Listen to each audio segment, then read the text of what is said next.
Hi everyone, welcome to my channel. Thanks for visiting. So today I'm going to show you how I created this little character called Catboy from PJ Masks. So first, to make a circle, I've just used the lid of a candle, or just anything circular that's about the right shape that you're going to work with, and put that in the center of your page. And then you're just going to erase the top section to allow for where the head is going to sit. I'm just starting with the sides of the head, so just mapping out those from the top down.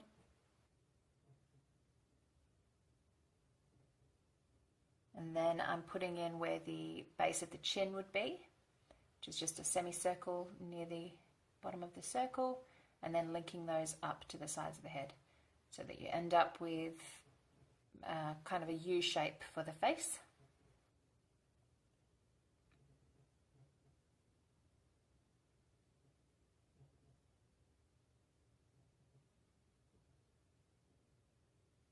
Now I'm going to put in the arms, or the body that you can see here. And so just two diagonal lines on either side of the chin. And then a couple of little triangles to show where the arms separate from the body.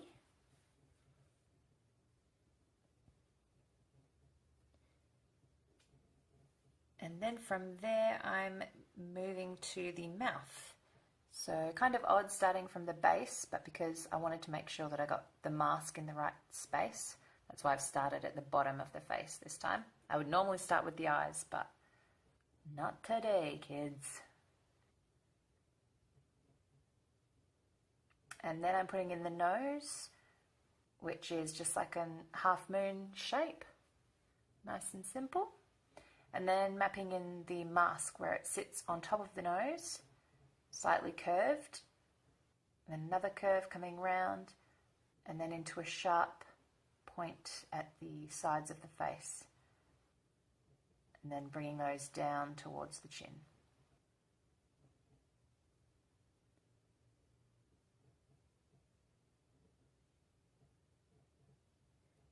And now I'm going to move on to the eyes.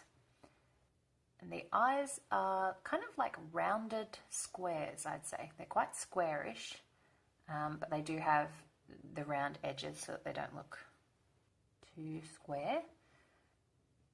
And they're quite big. So pop those in, and then move on to the eyebrows, which are just above the eyes,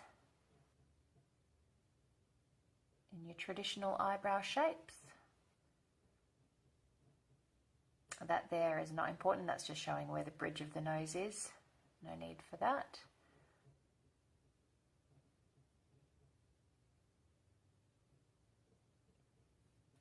Here I thought the face was slightly too thin, so I've just fattened it up slightly on both sides.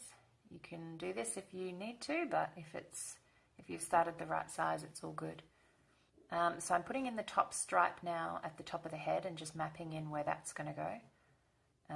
So just a semicircle at the top, and then some large triangle ears for his cat ears, and joining them up to the sides of the head.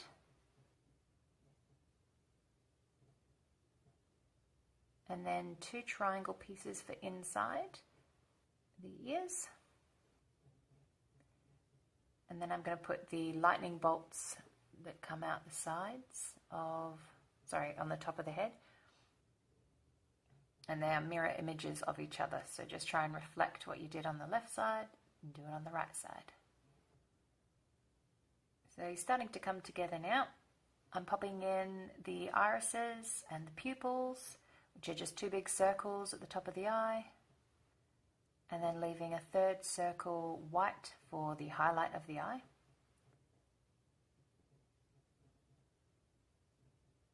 I just added a piece for the base of his lip there. I realized I didn't draw it properly. So I've just filled that in to make sure that I've got teeth inside the smile. Otherwise he would have been a toothless cat boy.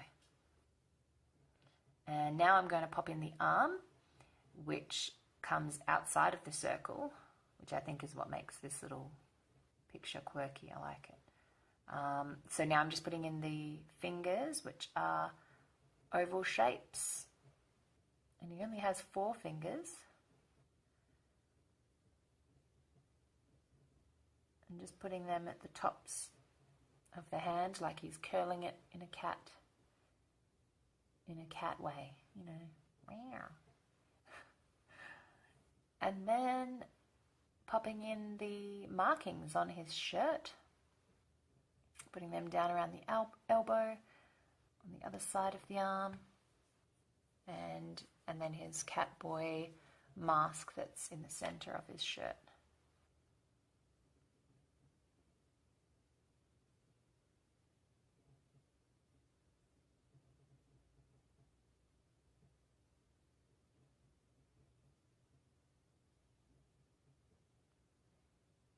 And then the eyes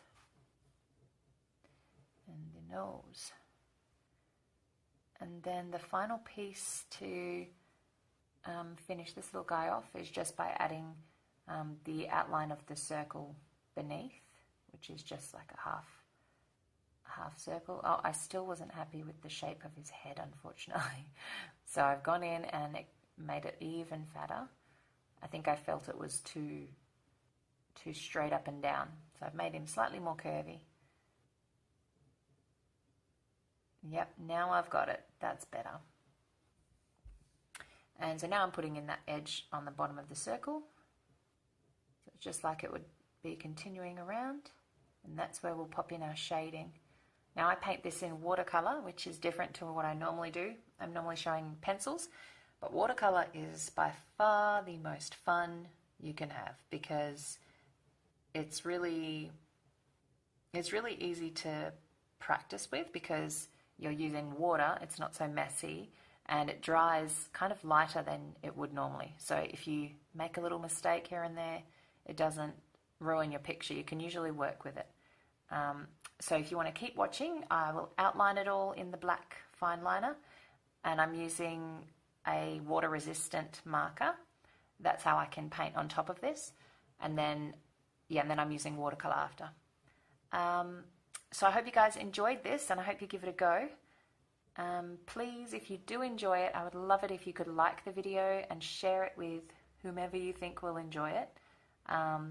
And if you could subscribe to the channel, that would be greatly appreciated. I hope you're enjoying it. I'm loving making these, and I will see you in the next video. Thank you. Bye.